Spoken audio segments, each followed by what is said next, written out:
Bismillahirrahmanirrahim. Assalamualaikum warahmatullahi wabarakatuh. Selamat malam Bapak Ibu, selamat berjumpa kembali dengan saya Yayan Suherlan, Guru Matematika SMP Negeri 1 Karangaya.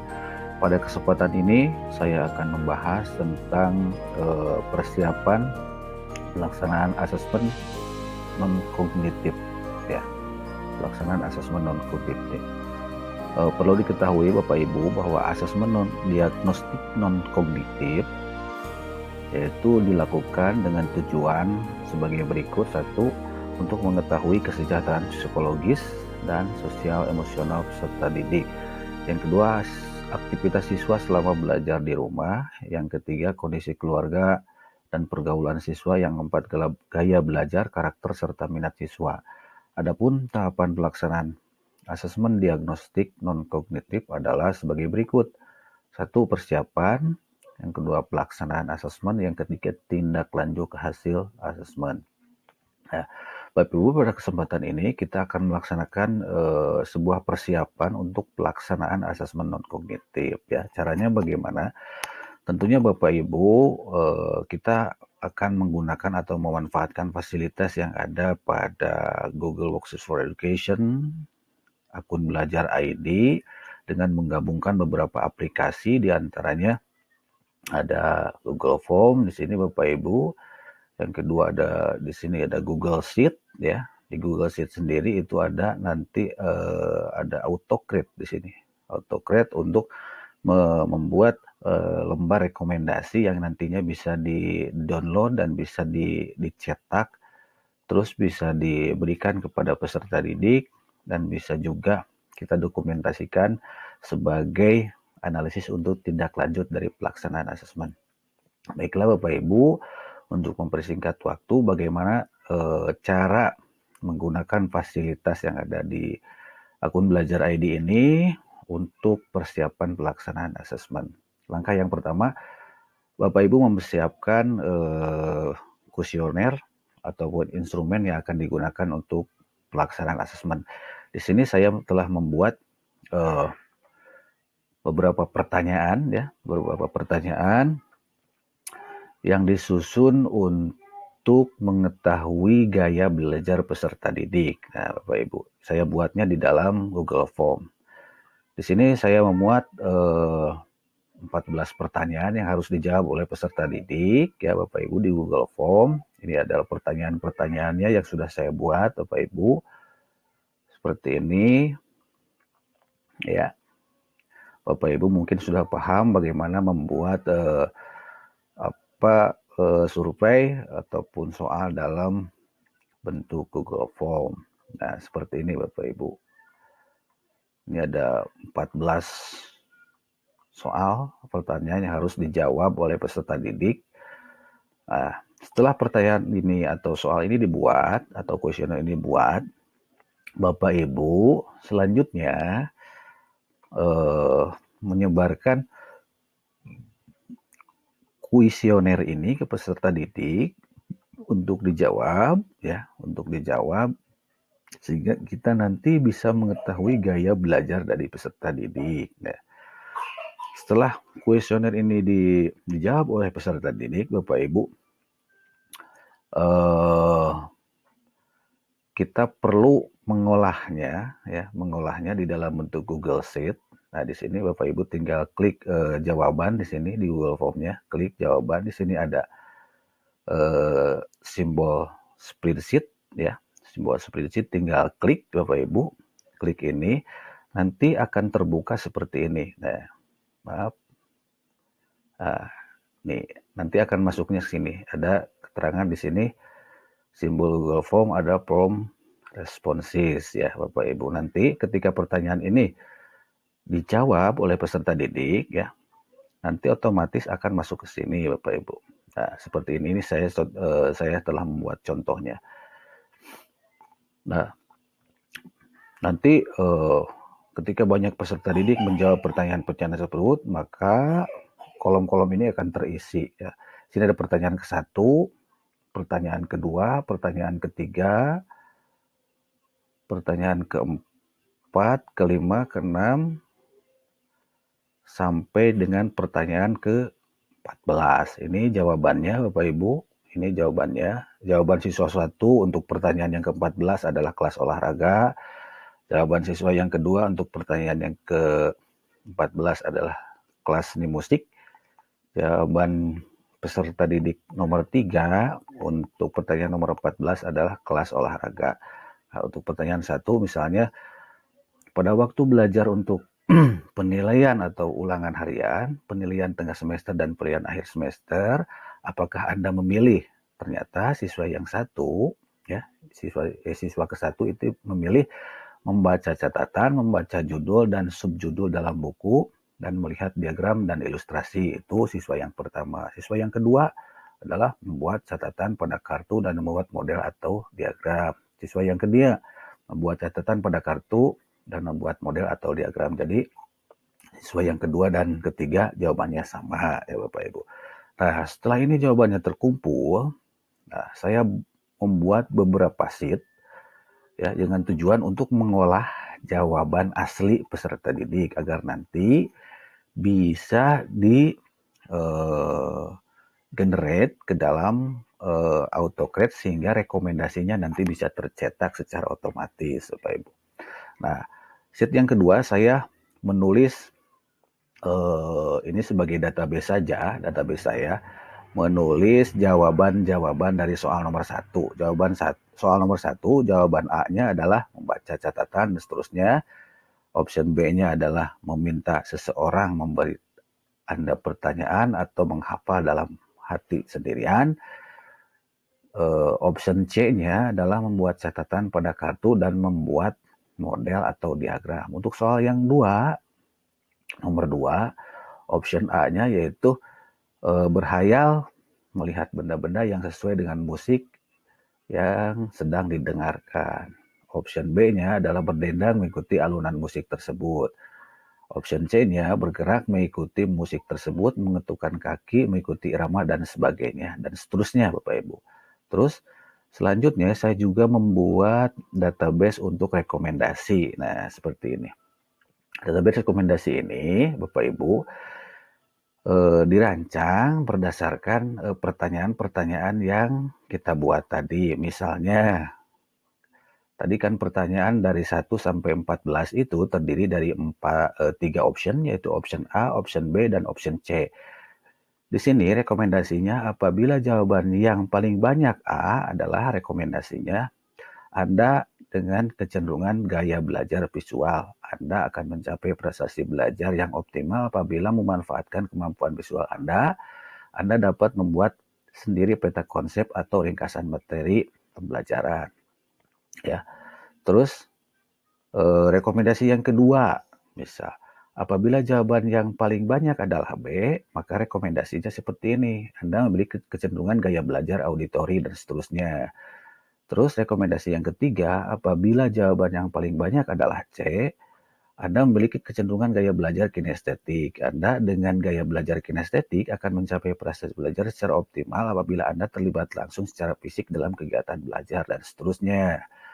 Terus rekomendasi yang keempat, apabila jawaban A dan B sama banyak ya. Jadi option A dan option B jumlahnya sama, Anda memiliki gabungan gaya belajar visual dan auditori dan seterusnya. Terus rekomendasi yang kelima ya, apabila jawaban A atau option A dan option C itu sama banyak, Anda memiliki gabungan gaya belajar visual dan kinestetik dan seterusnya ya. Terus rekomendasi yang keenam, apabila jawaban B dan C sama banyak, Anda memiliki gabungan gaya belajar auditori dan kinestetik dan seterusnya. Ini adalah rekomendasi-rekomendasi yang nanti menjadi prasyarat ketika kita mengolah hasil atau jawaban dari peserta didik. Nah, ini Bapak Ibu. Selanjutnya ini adalah saya membuat sheet untuk konversi jawaban. Tujuannya untuk apa? Agar kita bisa melihat option di sini ya, option A, option B, option C. Jadi karena rekomendasinya nanti dihitung berdasarkan banyaknya option yang dipilih, maka saya di sini perlu mengkonversi jawaban tersebut ke dalam huruf ya di sini. Misalkan untuk pertanyaan yang pertama. Pertanyaan yang pertama jenis restoran, maaf ini pada waktu belajar, pertanyaan yang pertama itu saya buka kembali. Pada waktu belajar untuk penilaian atau ulangan harian, penilaian tengah semester dan penilaian akhir semester, apakah Anda memilih? Nah, di sini ini pertanyaannya, ternyata siswa A tadi jawabannya membaca catatan, membaca judul dan subjudul dalam buku, dan melihat diagram dan ilustrasi. Siswa yang kedua membuat catatan pada kartu dan membuat model atau diagram. Siswa yang ketiga yaitu membuat catatan pada kartu atau model dan diagram. Nah, di sini jawaban-jawaban ini saya konversi ke huruf di sini ya. Caranya bagaimana? Yaitu dengan cara membuat rumus if di sini ya. Rumus if dan seterusnya sehingga diketemukan hasilnya nanti dikonversi menjadi huruf A, C dan seterusnya. Nah, di sini ini huruf B dikonversinya ke B berdasarkan rumus tadi ya. Jadi kita di sini perlu memahami rumus untuk menggunakan rumus if atau jika ya. Nah, ini konversi jawabannya. Sudah dari nomor 1 sampai nomor 14. Ke bawahnya belum ya Bapak Ibu karena belum diisi oleh peserta didik. Nah, di sini saya perlu membuat sheet lagi untuk analisis dan rekomendasi ya. Nah, di sini saya buat analisisnya. Untuk siswa yang pertama yaitu jawabannya pertanyaan yang pertama setelah dikonversi itu jawabannya A, siswa yang kedua C, siswa yang ketiga C. Untuk soal nomor 2, siswa yang pertama menjawab B, siswa yang kedua menjawab C, dan siswa yang ketiga menjawab C. Untuk pertanyaan yang ketiga, siswa yang pertama menjawab A, yang kedua menjawab C, yang ketiga menjawab C. Untuk pertanyaan yang kelima misalnya, siswa yang pertama itu menjawab B ya. Siswa yang kedua menjawabnya A, siswa yang ketiga menjawabnya C. Nah, ini setelah dikonversi seperti ini, maka saya hitung di sini konversinya. Berapa buah siswa yang pertama menjawab A dan berapa menjawab B dan berapa menjawab C. Ternyata setelah dihitung, siswa yang pertama itu jawaban A-nya itu ada 5 buah, jawaban B-nya ada 6 buah, jawaban C-nya ada 3 buah, sehingga rekomendasinya muncul. Nah, di sini juga perlu rumus Bapak Ibu. Saya memasukkan rumusnya seperti ini. Nah, ini rumusnya yang telah saya buat.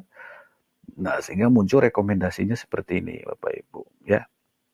Nah, setelah analisis dan rekomendasi selesai, saya akan membuat lembar rekomendasinya. Bagaimana caranya? Nah, di sini saya menggabungkan semua data sehingga nanti dibutuhkan dalam lembar rekomendasi itu bisa sinkron ya. Mana lembar rekomendasinya? Ini contohnya Bapak Ibu. Nah, di sini saya telah membuat template lembar rekomendasinya. Nah, seperti ini template-nya. Di template-nya rekomendasi, asesmen non kognitif, nama, kelas, mata pelajaran, rekomendasi. Struktur asesmennya seperti ini. Ini ke sini ya. Maaf, saya ganti di sini pertanyaan di sini ya. Bukan pertanyaan. Nah, di sini pertanyaan. Nah, di sini.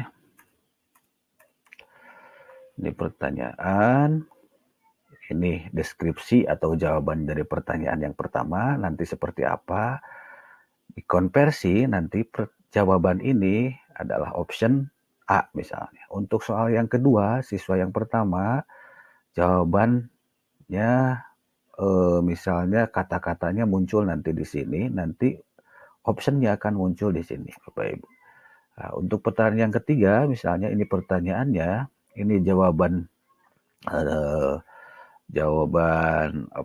dalam bentuk kalimat di sini akan tertulis dan di sini akan tertulis pula jawaban dalam bentuk option ya Bapak Ibu, sehingga nanti di sini di akhirnya itu sama seperti yang tadi, total option A berapa, total option B berapa, total option C berapa yang dijawab oleh siswa yang pertama misalnya, sehingga nanti muncul rekomendasinya di sini, dan di sini pun nanti akan muncul rekomendasinya Bapak Ibu. Nah, di sini akan muncul rekomendasinya.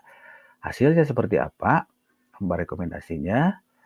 Nah, nanti hasilnya akan seperti ini. Nah, untuk hasil seperti ini bagaimana caranya Bapak Ibu? Nah, saya masuk di sini AutoCAD ya. Nah, lembar rekomendasi ini di sini memuat nama kelas mata pelajaran rekomendasi, terus di sini ada pertanyaan dan seterusnya, ada konversi, ada jawaban di sini. Nah, sehingga variabel-variabel ini yang harus muncul nanti di pengolahan Google Sheet ya. Nah, di sini di AutoCAD saya telah munculkan di sini ada nama, ada email, ada nama, ada kelas, ada mata pelajaran sesuai yang ini, Bapak Ibu. Nah, sesuai yang ini. Terus ada nama, kelas, mata pelajaran, ada rekomendasi. Terus di sini ada pertanyaan, pertanyaan 1, pertanyaan 2, pertanyaan 3. Nanti akan muncul di sini jawabannya ya Bapak Ibu. Terus optionnya nanti konversi 1, 2, 3, 4 sampai 14 nanti akan muncul di sini Bapak Ibu. Nah, akan muncul di sini. Nah, akan muncul di sini. Caranya bagaimana? Caranya saya di AutoCAD di sini masuk ke ekstensi, di sini ada AutoCAD, open ya Bapak Ibu, buka AutoCAD-nya,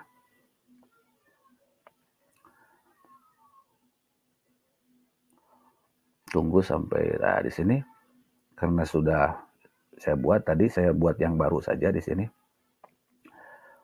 Misalnya saya kasih judul assessment, assessment 1 misalnya, saya next. Template-nya yang tadi yang ini Bapak Ibu ya. Template-nya ini lembar rekomendasi ya. Lembar rekomendasi, maka kalau belum ada di sini maka tinggal pilih di sini Bapak Ibu home drive ya. Home drive. Nah, tinggal pilih lembar rekomendasi ya. Nah, ini ada lembar rekomendasi, klik yang ini, klik select ya. Nah, karena sudah ada, saya gunakan ini ya. Nah, ini lembar rekomendasi sudah muncul, lalu next Bapak Ibu. Nah, di sini nama harus sesuai dengan ini. Kalau di sini nama, maka ini harus nama.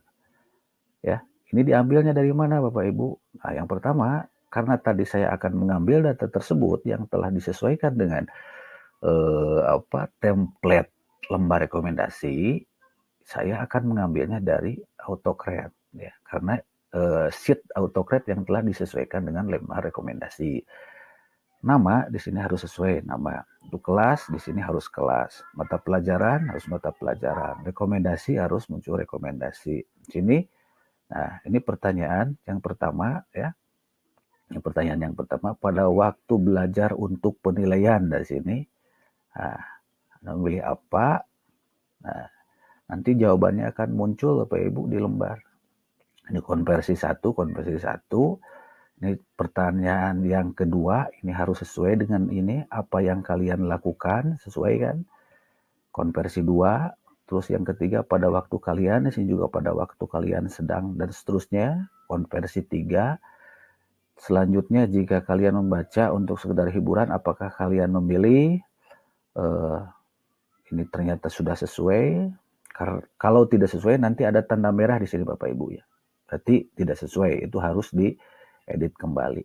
Nah, setelah ini sesuai, tidak ada tanda merahnya ya. Saya pilih next di sini, saya kasih judul di sini misalnya lembar rekom. Nah, di sini lembar rekom. Bentuknya apa? Dalam bentuknya Google Doc bisa juga, atau mau PDF juga silahkan. Saya bentuknya Google Doc. Langsung pilih next Bapak Ibu. Nah, di sini terus destination folder, pilih foldernya, nanti akan diletakkan di mana hasilnya Bapak Ibu. Pilih salah satunya, select, misalkan di sini select ya. Nah, setelah itu saya naik kembali di sini additional,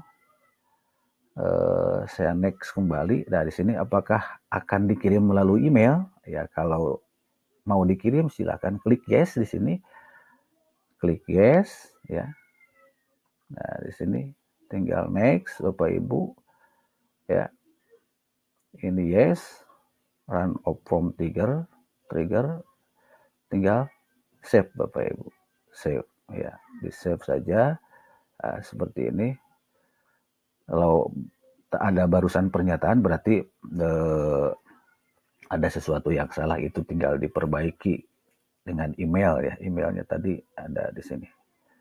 Nah, setelah itu Bapak Ibu, di sini setelah di setting tadi autocrate-nya ya, setelah di setting nanti setelah di save ya, setelah di save pada nomor 9 tadi, nanti akan bentuk seperti ini, asesmen non kognitif. Tinggal klik saja ini run job ya, run job, klik ya, run job, klik. Nah, di sini saya telah selesai. Nah, di sini sudah ada satu lembar rekomendasi yang sudah terkirim ke email. Untuk melihatnya tinggal klik. Nah, ini tinggal klik. Nah, inilah lembar rekomendasi yang sudah tercetak Bapak Ibu ya. Gitu kan? Nah, seperti ini. Jadi hasilnya akan lebih bisa terdokumentasi dengan benar dan lebih teranalisis mungkin ya. Analisisnya mungkin lebih lebih rapi lah Bapak Ibu lah. Hasilnya lebih rapi, lebih bisa dipertanggungjawabkan, datanya pun akan bisa terdokumentasi di kita sebagai guru mata pelajaran untuk melaksanakan atau melaksanakan tindak lanjut pada kegiatan pembelajaran selanjutnya berdasarkan hasil analisis dari asesmen non kognitif ini. Nah, kira-kira Bapak Ibu sampai di sini penjelasan singkat saya tentang tutorial bagaimana kita mempersiapkan asesmen non kognitif menggunakan fasilitas Google Workspace for Education, akun belajar.id ya Bapak Ibu. Mudah-mudahan bisa bermanfaat untuk Bapak Ibu semua, dan hal ini mungkin sekarang sedang hangat-hangatnya karena ini merupakan bagian dari kegiatan pembelajaran yang tentunya akan sangat bermanfaat sekali ketika kita melakukan sebuah intervensi pada peserta didik ketika melaksanakan pembelajaran. Terima kasih Bapak Ibu atas kesempatannya, atas perhatiannya. Mohon maaf atas segala kekurangannya. Billahi taufiq wal hidayah. Wassalamualaikum warahmatullahi wabarakatuh.